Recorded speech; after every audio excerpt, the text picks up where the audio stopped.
প্রিয় দর্শক মণ্ডলী, আসসালামু আলাইকুম। কৃষি এগ্রো নার্সারির পক্ষ থেকে সুস্বাগতম।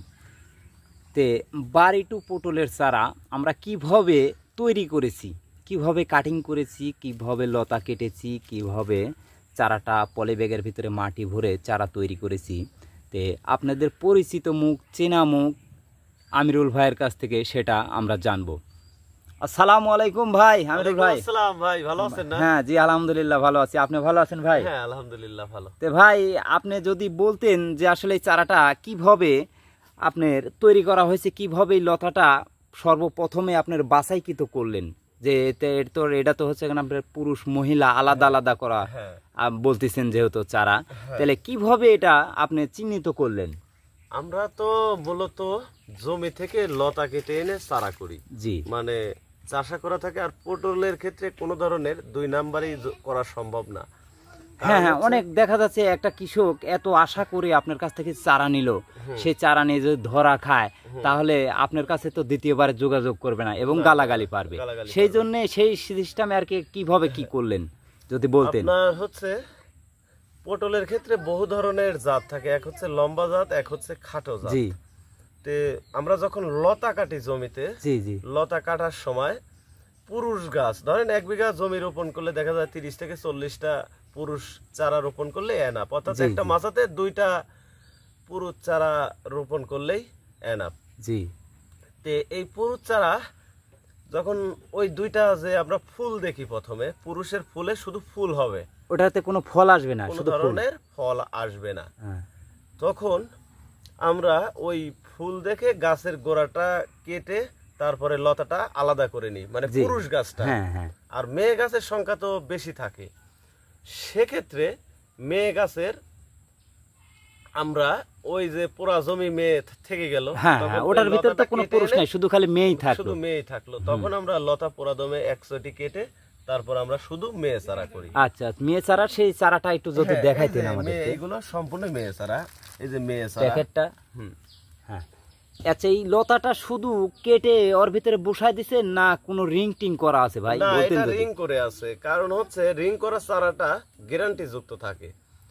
রিং করা চারা এই কারণেই গ্যারান্টি যুক্ত থাকে, আপনার এই চারাটা গোল করে যখনই দেবো ওই চারাটা মারা যাওয়ার সম্ভাবনা থাকবেই না। আর যখন আমরা বসায় দেবো ওই চারাটা লড়াচড়া খাইলে দেখা যায় যে মরে যাওয়ার সংখ্যা বেশি থাকে।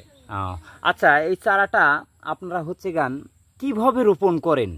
এটা মূলত উঁচু জমির ফসল, পটল চাষ মানেই উঁচু জমির ফসল। মানে বৃষ্টির পানি কিংবা বর্ষার পানি যদি বেঁধে থাকে তাহলে তো হবে না, হবে না। উঁচু জমির ফসল, যে জমিতে বন্যার পানি দেখা যাচ্ছে উঠে যায় না, অথবা বৃষ্টি 5 দিন হলো বেঁধে থাকে না, জি, এমন জমিতে মূলত পটল চাষ করতে হবে। আচ্ছা ভাই, আর একটা কথা বলি, সেটা হচ্ছে গান আপনারা এটা লাগান লাইনে কেমন কি লাগান, মানে 33 শতাংশ বিঘা 1 বিঘা জমিতে কত পিস চারা লাগে আর কয় হাত পর পর লাগাইতে হয়, আর এক লাইন থেকে আরেক লাইন কতখানি ফাঁকে, এটা যদি মূল বিস্তারিত যদি জানাইতেন। পটলের ক্ষেত্রে তো ধরেন অনেক ধরনের পটল থাকে, যেমন দেশি জাত আর বাড়িটো লম্বা জাত, জি, এগুলোর ভিতর আলাদা আলাদা থাকে। যেমন দেশি জাত যেটা, ওইটা বিঘাতে 400 পিস চারা রোপণ করতে হয়, জি, মানে ওইটা দেখা যায় যে লাইনে 4 হাত পর পর আর এক লাইন থেকে আরেক লাইন 5.5 হাত পর পর রোপণ করতে হয়। দেশি যেটা মোটা পটল, যশোরের পটল আমরা বলে থাকি, জি, ওই পটলটা এভাবে রোপণ করতে হয়। আর এই যে আমার হাতে দেখতে পাচ্ছেন, এটা হচ্ছে বাড়িটু লম্বা জাত। পাতাও তো দেখা যাচ্ছে যে কি সুন্দর লম্বা লম্বা, চারাও তো খুব সুন্দর। এইটা কিভাবে কতখানি ফাঁকে ফাঁকে এটা রোপণ করতে হয়? মূলত লাইনের 2 হাত পর পর। এই গাছটায় ধরন তো বেশি হয়, কিন্তু আপনার হচ্ছে গাছটা ওই পরিমাণ বাড়ে না, এই জন্যই আর কি আপনার চারা একটু বেশি লাগে। হ্যাঁ, চারা একটু বেশি লাগে। এটা রোপণ করতে হয় 33 শতাংশে 600 পিস চারা রোপণ করতে হয়। তাহলে 200 পিস চারাই বেশি লাগে। হ্যাঁ, 200 পিস চারা বেশি লাগে। আর খাটোটার ক্ষেত্রে দেখা যায় আঙ্গুলের মতো মোটা মোটা হয়, সে কারণে চারাটা কম লাগে আর লতাটা অনেক পরিমাণ দৌড়ায়। বুঝতে পারছি ভাই। তারপরে আর একটা কথা জিজ্ঞেস করি, সেটা আসলে জানার কৃষকেরও জানার দরকার। সেটা হচ্ছে গান আপনার এই যে অনেকেই যে বলি যে শুনি থাকি যে হচ্ছে গান আপনার ফুল ছোঁয়াইতে হয়, এই বিষয়ে যদি কিছু বলতেন এটার।